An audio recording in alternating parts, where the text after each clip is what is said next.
ونحن على ذلك لمن الشاهدين والشاكرين والحمد لله رب العالمين. اللهم صل على سيدنا محمد وعلى آل سيدنا محمد وبارك وسلم.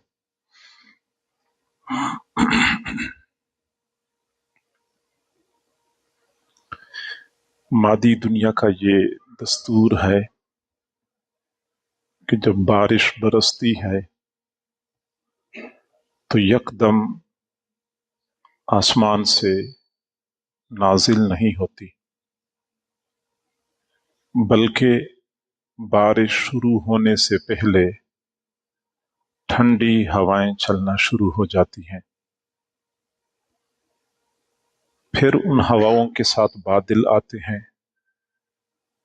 بادل چھا جاتے ہیں، پھر بارش برسنا شروع ہو جاتی ہے۔ روحانی دنیا میں بھی یہی قانون، یہی دستور ہمیں کار فرما نظر آتا ہے کہ رمضان المبارک کے مہینے میں اللہ کی رحمتیں برسنی ہوتی ہیں، لیکن اس سے 2 مہینے پہلے رجب میں رحمتوں کی ٹھنڈی ہوائیں چلنا شروع ہو جاتی ہیں، شعبان المعظم میں رحمتوں کے بادل چھا جاتے ہیں، اور رمضان المبارک میں رحمتوں کی بارش برستی ہے۔ وہ لوگ خوش قسمت ہوتے ہیں جن کو اللہ تعالی رمضان المبارک کے مقدس لمحات نصیب فرماتے ہیں۔ حضور صلی اللہ علیہ وسلم رجب کا چاند دیکھتے تھے تو دعائیں مانگنا شروع کر دیتے تھے، اللہم بارک لنا فی رجب و شعبان وبلغنا الی رمضان۔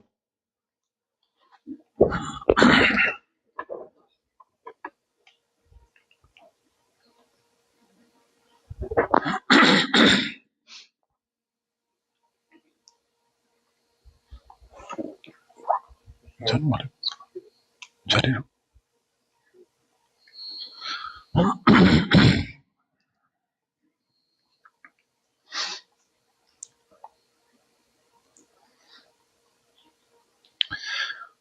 تو حضور صلی اللہ علیہ وسلم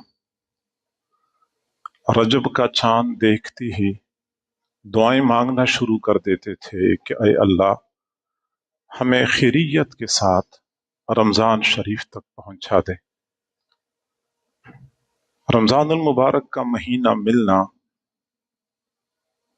یہ اتنی بڑی سعادت کی بات ہے کہ سلف صالحین میں اگر کبھی 2 بندوں کا یہ موازنہ کرنا ہوتا تھا کہ کون زیادہ فضیلت والا ہے، تو یہ دیکھتے تھے کہ کس بندے کو زندگی میں زیادہ رمضان شریف نصیب ہو چکے ہیں۔ تو جس کو زیادہ رمضان شریف نصیب ہوئے ہوں گے تو وہ زیادہ فضیلت والا ہوگا، وہی لوگ خوش قسمت ہوتے ہیں جو یہ مقدس لمحات پا لیتے ہیں اور ان لمحات کی قدر کرتے ہیں۔ رمضان المبارک کے آنے سے پہلے بندے جس قدر بے اور بے قراری کا مظاہرہ کرتے ہیں، اتنا ہی رمضان المبارک کی برکات میں سے وافر حصہ ان کو ملتا ہے۔ حضرت عائشہ صدیقہ رضی اللہ تعالی عنہ فرماتی ہے کہ حضور صلی اللہ علیہ وسلم شعبان المعظم کے دن جس اہتمام سے گنتے تھے، کسی اور مہینے کے دن اس قدر اہتمام سے نہیں گنتے تھے، اور شعبان کے دن اہتمام سے گننا یہ حقیقت میں رمضان المبارک کے لیے شدید انتظار اور رغبت کی وجہ سے ہوا کرتا تھا۔ آج 1 شعبان ہے، گویا کہ رمضان شریف میں 29 دن باقی ہیں۔ آج 2 شعبان ہے، رمضان شریف میں 28 دن باقی ہیں۔ آج 3 شعبان ہے، رمضان شریف میں 27 دن باقی ہیں۔ اسی طرح ایک ایک دن گن گن کے رمضان المبارک کی آمد کا انتظار کیا کرتے تھے۔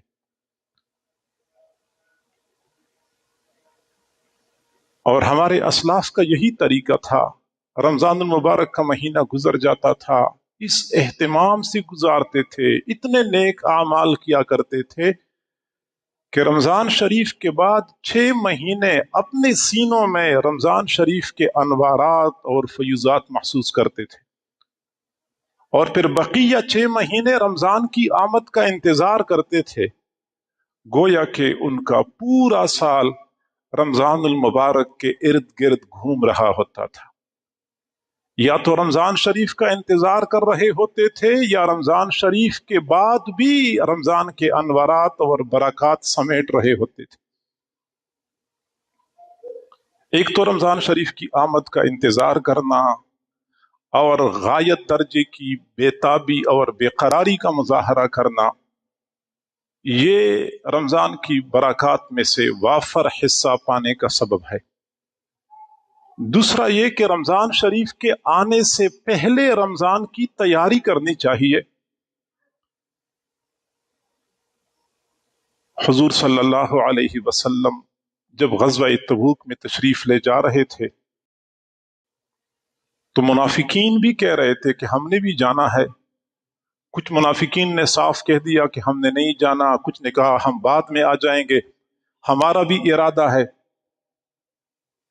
اور جب آپ صلی اللہ علیہ وسلم واپس تشریف لائے تو ان منافقین نے بہانے بنانے شروع کر دیے، میرا تو بالکل ارادہ تھا لیکن میری مجبوری بن گئی، تو میری یہ مجبوری بن گئی۔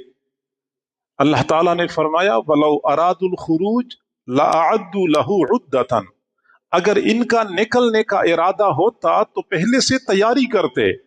یہ تیاری نہ کرنا اس بات کی دلیل ہے کہ یہ ارادہ حقیقی ارادہ نہیں تھا۔ تو جس بندے کا رمضان المبارک کی برکات سمیٹنے کا اور زیادہ اعمال کرنے کا ارادہ ہوتا ہے تو وہ پہلے سے تیاری کرتا ہے، اور جتنی تیاری زیادہ ہوگی اس کا بندے کے اوپر نفسیاتی اثر ہوتا ہے، بندہ رمضان کے آنے پہ پھر زیادہ اعمال کرتا ہے۔ چنانچہ ایک تو ہمیں رمضان شریف کی آمد سے پہلے مادی تیاری کرنی ہوتی ہے۔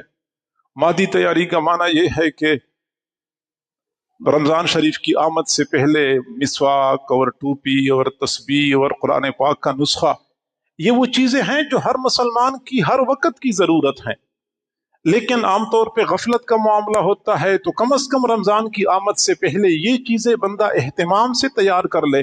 اس کا بندے کے اوپر نفسیاتی اثر ہوتا ہے کہ واقعی رمضان شریف کوئی بڑا مہینہ آنے والا ہے، کوئی فضیلت والا مہینہ آنے والا ہے۔ اسی طریقے سے مساجد کی تزئین و آرائش، شریعت کے حدود کے اندر صفائی ستھرائی، نمازیوں کے لیے سہولیات کا انتظام رمضان شریف کی آمد سے پہلے یہ کیا جائے، یہ اس مادی تیاری کا حصہ ہے۔ رمضان شریف سے پہلے اگر وضو خانے کا مسئلہ ہے تو وضو خانہ ٹھیک کیا جائے، پنکھے اور بلب کا مسئلہ ہے وہ ٹھیک کیا جائے، صف چٹائی کا مسئلہ ہے اس کو درست کیا جائے تاکہ نمازیوں کے لیے آسانی ہو۔ یہ رمضان شریف کی تیاری کا حصہ ہے۔ دوسرا، رمضان المبارک کے لیے روحانی تیاری کرنی ہوتی ہے۔ روحانی تیاری کا یہ معنی ہے کہ رمضان شریف کی برکات کو سمیٹنے کے لیے اپنے آپ کو تیار کرنا ہوتا ہے، اپنے من اور باطن کو تیار کرنا ہوتا ہے۔ ظاہری بات ہے کہ بارش کتنی ہی موسلادھار کیوں نہ ہو، لیکن جب برتن الٹا پڑا ہوتا ہے تو ایک قطرہ پانی بھی اس میں نہیں جا سکتا۔ ہاں، برتن سیدھا ہو، بارش بے شک ہلکی ہلکی ہو رہی ہو، پھر بھی کچھ نہ کچھ پانی اندر چلا جاتا ہے۔ اب جب ہمارے دلوں کے برتن ہی الٹے ہیں، دلوں کا رخ ہی دوسری جانب ہے، تو کئی رمضان ہم نے زندگی میں گزارے ہیں، رمضان آ جاتا ہے، رمضان چلا جاتا ہے، ہم ویسے کی ویسے ہی رہ جاتے ہیں۔ سخت زمین ہوتی ہے، چٹیل میدان ہوتا ہے، اوپر بارش برستی ہے، شدید بارش برستی ہے، لیکن زمین کے اندر پانی جذب کرنے کی صلاحیت ہی نہیں ہوتی، پانی دائیں بائیں کو بہہ پڑتا ہے، زمین کو بندہ دیکھتا ہے اسی طرح خشک پڑی ہوتی ہے۔ لیکن اگر بارش سے پہلے زمین میں ہل چلایا جائے، زمین کو نرم کیا جائے، پھر جو ہی بارش برستی ہے سارا پانی زمین کے اندر جذب ہو جاتا ہے، چند دنوں کے بعد دیکھتے ہیں کہ زمین سے سبزہ نمودار ہوتا ہے، پھل پھول اگتے ہیں۔ اسی طریقے سے رمضان شریف کی آمد سے پہلے اپنے دلوں کی دھرتی کو اس قابل بنانا کہ رمضان شریف کے انوارات اور فیوزات اس کے اندر جذب ہو جائیں، یہ ایک سالے کی ذمہ داری بنتی ہے۔ چنانچہ رمضان شریف سے پہلے ایک تو بندہ اپنے گناہوں سے پکی سچی توبہ کر لے۔ ہمارے حضرت جی مثال دیتے ہیں کہ جس طرح گندے برتن میں کوئی دودھ ڈالنا گوارا نہیں کرتا، اسی طرح گندے دل میں اللہ کی رحمتیں نہیں اترتی۔ استغفار اور توبہ کے ذریعے اس دل کی گندگی کو صاف کرنا ہوتا ہے، پھر وہ دل اللہ کی رحمت کا مورد بنتا ہے۔ دل سخت ہو چکے ہیں، دل کی سختی کو ختم کرنے کے لیے اس پر لا الہ الا اللہ کی ضربیں لگانے ہوتی ہیں، یہ ہتھوڑے چلانے ہوتے ہیں، پھر کہیں جا کے دل کی سختی ختم ہوتی ہے، دل نرم ہوتا ہے، رحمتیں جذب ہوتی ہیں۔ تو استغفار اور توبہ کا اہتمام کرنا چاہیے رمضان کی آمد سے پہلے۔ دوسرا یہ کہ ذکر کی کثرت کرنی چاہیے رمضان کی آمد سے پہلے، تاکہ دل بالکل تیار ہوں انوارات اور فیوزات کے جذب کرنے کے لیے۔ تیسری بات یہ ہے کہ ہم ابھی سے اپنے آپ کو نیک اعمال کے ساتھ مانوس کر لیں۔ ہوتا عام طور پہ یہ ہے کہ رمضان شریف کے آنے سے پہلے ہمارے بڑے جذبات ہوتے ہیں کہ اس دفعہ رمضان شریف شروع ہوگا تو میں روزانہ 15 پارے تلاوت کروں گا، میں روزانہ 10 پارے تلاوت کروں گا۔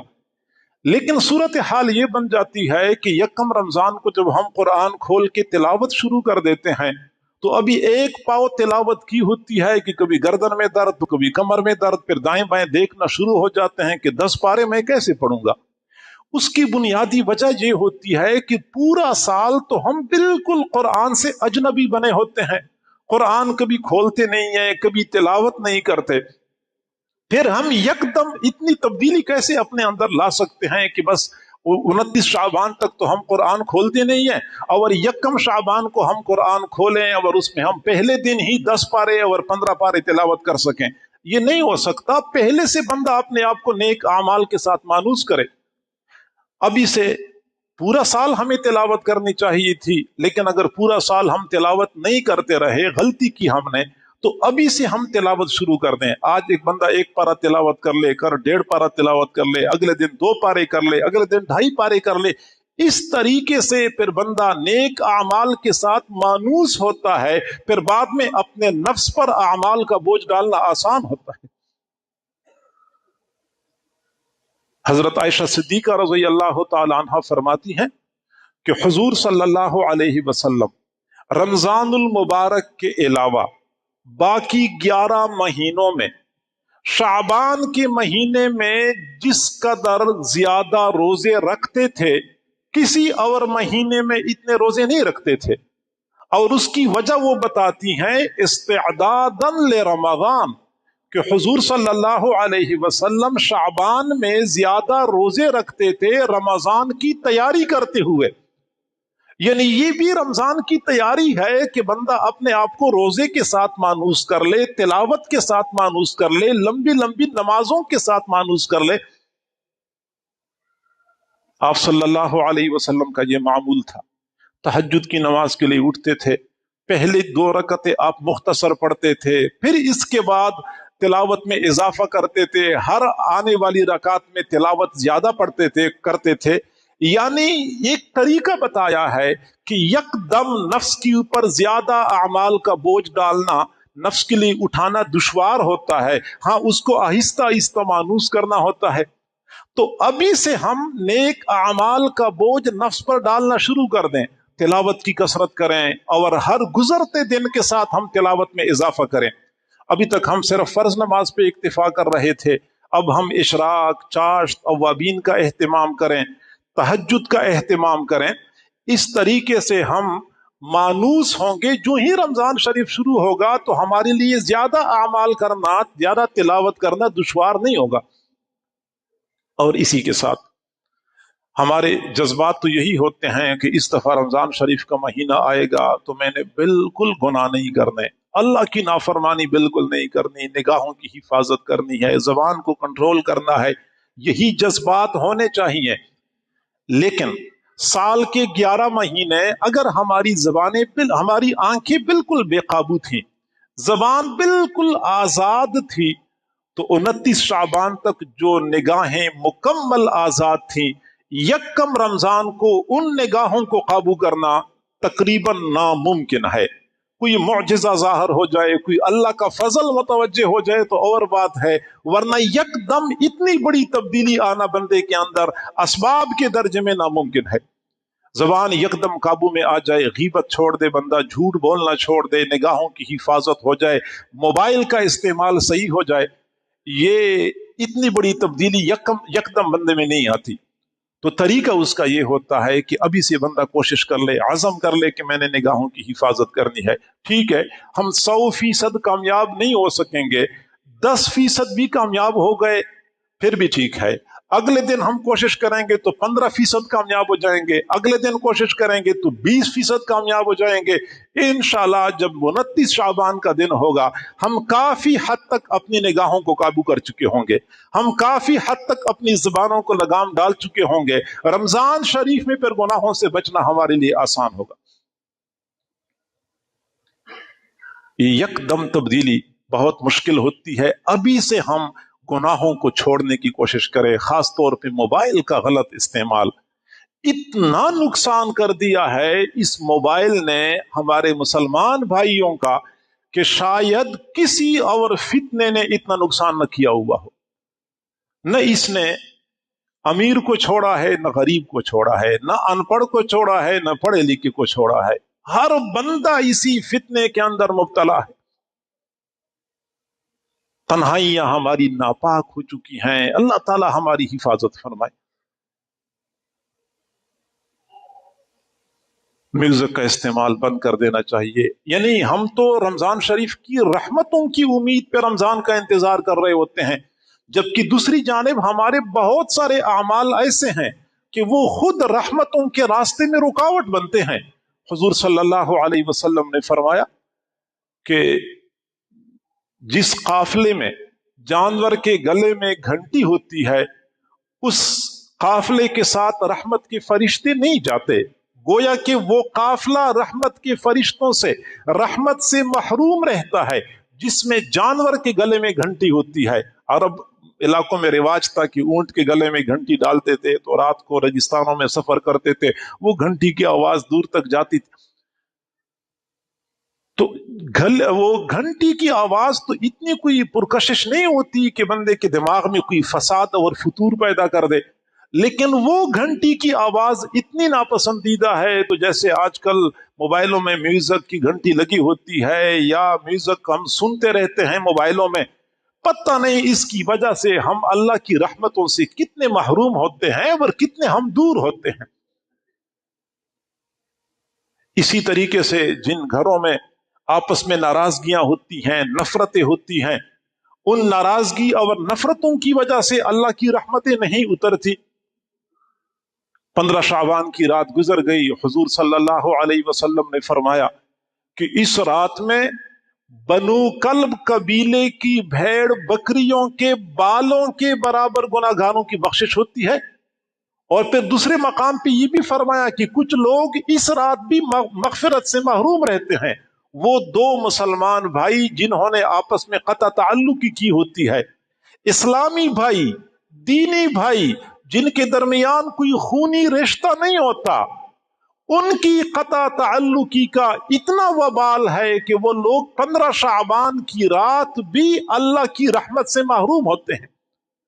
تو یہی آپس کے تعلقات کا ٹھیک نہ ہونا، دلوں میں کینہ اور بغض رکھنا، باہمی نفرتیں رکھنا، رشتہ داروں کے درمیان قطع تعلقی کا ہونا، یہی چیزیں اللہ کی رحمتوں کی میں رکاوٹ بن جاتی ہیں. چنانچہ رمضان آ جاتا ہے، رمضان گزر جاتا ہے، ہم اسی طرح رہ جاتے ہیں، محروم رہتے ہیں۔ حضرت عبداللہ بن ابی اوفا رضی اللہ تعالی عنہ فرماتے ہیں کہ حضور صلی اللہ علیہ وسلم کے ساتھ ہم عرفات کے میدان میں تھے۔ 9 ذوالحجہ کا دن، جمعے کا مبارک دن تھا، عرفات کا میدان تھا۔ آپ نے فرمایا ہماری اس مجلس میں اگر کوئی ایسا بندہ موجود ہے جو اپنے عزیز و اقارب کے ساتھ قطع تعلقی کرنے والا ہے، رشتے ناطے توڑنے والا ہے، وہ ہماری مجلس سے اٹھ کے چلا جائے۔ کوئی نہیں اٹھا، صرف ایک نوجوان اٹھ کے چلا گیا۔ دور ایک جگہ پہ خواتین تھی، خواتین کے پاس گیا، پھر وہاں سے واپس آیا تو آپ صلی اللہ علیہ وسلم نے پوچھا آپ کہاں گئے تھے اور کیسے واپس آئے؟ عرض کی اللہ کے نبی، آپ نے فرمایا کہ قطع تعلقی کرنے والا، رشتہ داروں کے ساتھ رشتے ناطے توڑنے والا یہاں سے اٹھ کے چلا جائے۔ مجھے یاد آیا کہ میری ایک خالہ ہیں جن کے ساتھ میرے تعلقات ختم ہیں، میں اپنی خالہ کے پاس گیا، میں نے ان کو سلام کیا، انہوں نے مجھے سلام کا جواب دیا، میں نے ان کو دعا دی، انہوں نے مجھے دعا دی، یوں میں اپنی خالہ کے ساتھ تعلقات بحال کر کے آیا ہوں۔ آپ صلی اللہ علیہ وسلم نے فرمایا آپ نے بہت اچھا کیا، آپ نے بہت اچھا کیا۔ جس مجلس میں ایک بندہ قطع تعلقی کرنے والا ہوتا ہے، قطع رحمی کرنے والا ہوتا ہے، وہ پوری مجلس اللہ کی رحمت سے محروم رہتی ہے۔ یعنی ہم اندازہ لگائیں کہ ایک بندہ قطع رحمی کرنے والا، یہ عرفات کا میدان ہے، حضور صلی اللہ علیہ وسلم بنفس نفیس موجود ہیں، حضرات صحابہ کرام کی جماعت ہے، فرمایا پوری مجلس اللہ کی رحمت سے محروم ہوتی ہے۔ تو پھر ہمارے ہاں تو یہ ہوتا ہے کہ اس گھر کے سارے افراد نے ساتھ والے چچا کے گھر کے سارے افراد کے ساتھ قطع تعلقی کر رکھی ہوتی ہے، اس گھر میں جو خالہ کا گھر ہے اس کے سارے افراد کے ساتھ قطع تعلقی کر رکھی ہوتی ہے۔ تو پھر رمضان شریف آئے گا اور کئی رمضان آئیں گے، لیکن ہمیں وہ رحمتیں نہیں ملیں گی جو رحمتیں ہمیں مطلوب ہیں۔ لہذا اللہ کی رحمتوں میں جو اعمال یا جو امور رکاوٹ بنتے ہیں، ان رکاوٹوں کا ازالہ کرنا چاہیے، اللہ کی رحمتوں میں سے ہمیں حصہ مل جائے گا۔ تو ایک تو رمضان شریف کے آنے سے پہلے ہم رغبت اور رمضان کی آمد کے لیے بے قراری اور بے تابی کا مظاہرہ کریں اور دعا مانگا کریں۔ ہم میں سے شاید ہی کوئی بندہ ایسا ہو جو یہ دعا مانگتا ہو کہ اللہ رمضان شریف قریب ہے، اللہ اب ہمیں محروم نہ فرما، ہمیں خیریت کے ساتھ رمضان شریف تک پہنچا دے۔ پھر باقاعدہ دن گن گن کے بندہ بے تابی کے ساتھ انتظار کرے۔ پھر اگلی بات یہ کہ رمضان کی آمد سے پہلے ہم مادی تیاری بھی کریں، روحانی تیاری کر لیا کریں۔ روحانی تیاری سے مراد یہ ہے کہ ہم استغفار کی کثرت کریں، توبہ کر لیں، اللہ سے معافی مانگیں، اللہ کو راضی کر لیں، تاکہ ان رحمتوں کے مہینے میں ہمیں وافر حصہ مل جائے۔ اگر ہماری اوپر اللہ کے بندوں کی کچھ حقوق ہیں، حقوق العباد ہیں، تو ان کو ادا کر لیں۔ اگر ناراضگیاں ہیں، ناراضگیوں کو ختم کریں، معافی تلافی کروائیں۔ پہلے زمانے میں تو یہ ہوتا تھا کہ حج کے لیے کوئی بندہ جا رہا ہوتا تھا تو جن لوگوں کے حقوق ادا کرنے ہوتے تھے وہ حقوق ادا کرتا تھا، جن کے ساتھ کوئی ناراضگی ہوتی تھی باقاعدہ ان کے گھر جا جا کے ان سے معافی مانگا کرتے تھے کہ میں حج پہ جا رہا ہوں۔ وہ اچھا طریقہ تھا، کیونکہ ان کو معلوم تھا کہ حج کی برکات میں سے پورا حصہ تب ملے گا جب اللہ کے ساتھ ساتھ اللہ کی مخلوق کو بھی راضی کیا جائے۔ تو رمضان شریف کی آمد سے پہلے ہم اللہ کی مخلوق کو راضی کر لیں، حقوق العباد کو ہم ادا کر لیں، خاص طور پہ اپنے عزیز و اقارب کے درمیان اگر کوئی ناراضگیاں ہیں ان ناراضگیوں کو ختم کریں، اور اسی طریقے سے ہم رمضان المبارک کے لیے تیاری کریں، استغفار پڑھیں، ذکر اللہ کی کثرت کریں، اور ابھی سے نیک اعمال کی عادت بنائیں اور گناہوں سے بچنے کا اہتمام کریں۔ انشاءاللہ پھر ہمارے لیے رمضان المبارک کی رحمتوں میں سے حصہ پانا یہ آسان ہو جائے گا۔ یقیناً یہ اللہ کی طرف سے کوئی رحمت کی نگاہ ہوتی ہے جن کو اللہ تعالیٰ اتنا عظیم مہینہ عطا کر دیتا ہے۔ رمضان المبارک کی مہینے کی عظمت کے لیے اتنی بات کافی ہے کہ اللہ رب العزت نے خود قرآن پاک میں فرمایا شہر رمضان الذی انزل فیہ القرآن، رمضان شریف کا مہینہ وہ عظیم مہینہ ہے جس میں قرآن اتارا گیا ہے. گویا کہ اللہ رب العزت نے سال کے 12 مہینوں میں سے رمضان شریف کا انتخاب کیا ہے قرآن کی اتارنے کے لیے، قرآن کے نازل کرنے کے لیے. معلوم ہوتا ہے کہ یہ عظیم ترین مہینہ ہے. اللہ تعالی ہم سب کو خیریت اور عافیت کے ساتھ رمضان شریف تک پہنچا دے، اور ہمیں رمضان شریف کی برکات میں سے، رحمتوں میں سے وافر حصہ نصیب فرمائے، اور ہمیں زندگی میں بار بار ایسے رمضان نصیب فرمائے. پچھلے سال رمضان شریف میں بہت سارے لوگ ہمارے درمیان موجود تھے، اس وقت وہ ہمارے درمیان موجود نہیں ہے، اور اس رمضان تک پتہ نہیں ہم پہنچ سکیں گے یا نہیں پہنچ سکیں گے. لیکن اگر اللہ نے اپنے فضل اور کرم سے ہمیں رمضان تک پہنچایا، پھر ہم یوں سمجھے کہ جیسا کہ یہ میری زندگی کا آخری رمضان ہو، پتہ نہیں اگلا رمضان ہمیں نصیب ہوگا یا نہیں ہوگا.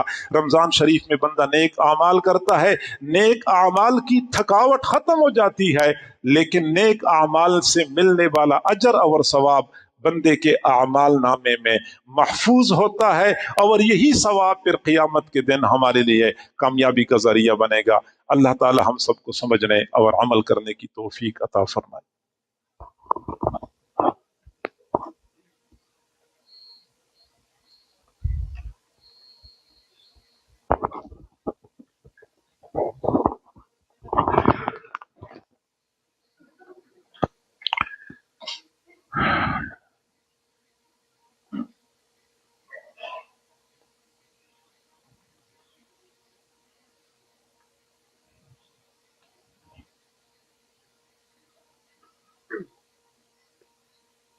بہت سارے احباب دور قریب سے آئے ہیں اور انہوں نے یہ پیغام بھیجا کہ جی ہمیں بیت کے کلمات ضرور پڑھائیں.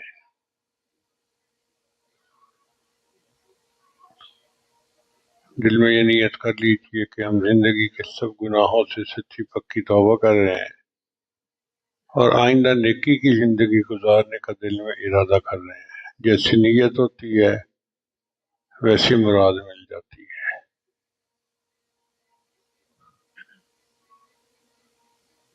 الحمد للہ وکفا وسلام علی عبادہ الذین اصطفیٰ، اما بعد. جو کلمات عاجز پڑھے سچے دل کے ساتھ پیچھے پیچھے پڑھتے جائیے. پڑھیے بسم اللہ الرحمن الرحیم. لا الہ الا اللہ محمد الرسول اللہ. آمنت باللہ وملائکتہ وکتبہ ورسلہ والیوم الآخر والقدر خیرہ وشرہ من اللہ تعالی والبعث بعد الموت. آمنت باللہ کما ہوا باسمائہ وصفاتہ وقبلت جمیع احکامہ اقرار باللسان وتصدیق بالقلب. اشہد ان لا الہ الا اللہ واشہد ان محمدا عبدہ ورسولہ. استغفر اللہ ربی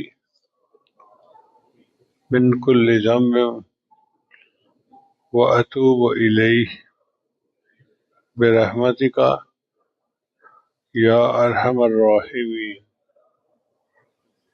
ان کلمات کو پڑھنے سے ہم تو بتائے ہو چکے ہیں، چند معمولات ہیں جن کو باقاعدگی کے ساتھ کریں گے تو اللہ تعالیٰ دل کو منور کریں گے.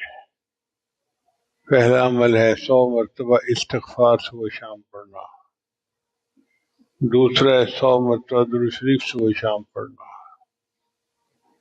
تیسرا ہے قرآن مجید کی تلاوت روزانہ کرنا. چوتھا ہے چلتے پھرتے ہر وقت دل میں اللہ کو یاد کرنا، اذکار وال دل یار وال. اور پانچواں ہے مراقبہ کرنا. مراقبہ تمام معمولات کا لب لباب اور نچوڑ ہے.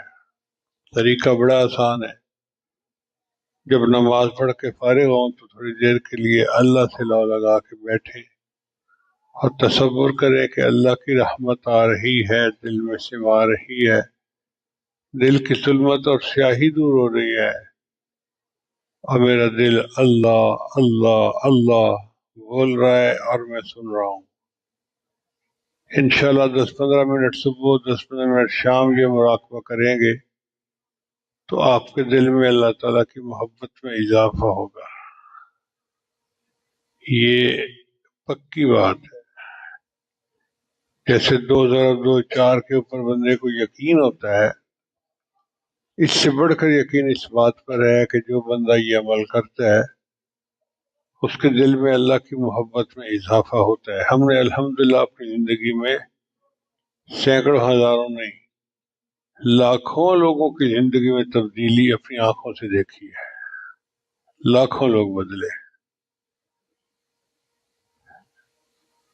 تو ہم اگر یہ معمولات کریں گے تو دل میں اللہ تعالیٰ کی محبت بڑھے گی اور پھر اعمال میں رغبت پیدا ہو جائے گی۔ جب بھوک لگی ہوتی ہے نا تو کھانا کھانا مشکل نہیں ہوتا، بندہ بھوکوں کی طرح دسترخوان کے اوپر آ جاتا ہے کہ جی کھانا دو۔ جب معمولات کریں گے اور دل میں طلب بڑھے گی تو پھر مصلی پہ آپ پہنچ جائیں گے، تلاوت کے لیے، نماز کے لیے، مراقبہ کے لیے بیٹھنا آسان ہو جائے گا۔ کچھ لوگ اعتراض کرتے ہیں کہ جی یہ نماز کی بات تو کرتے ہی نہیں۔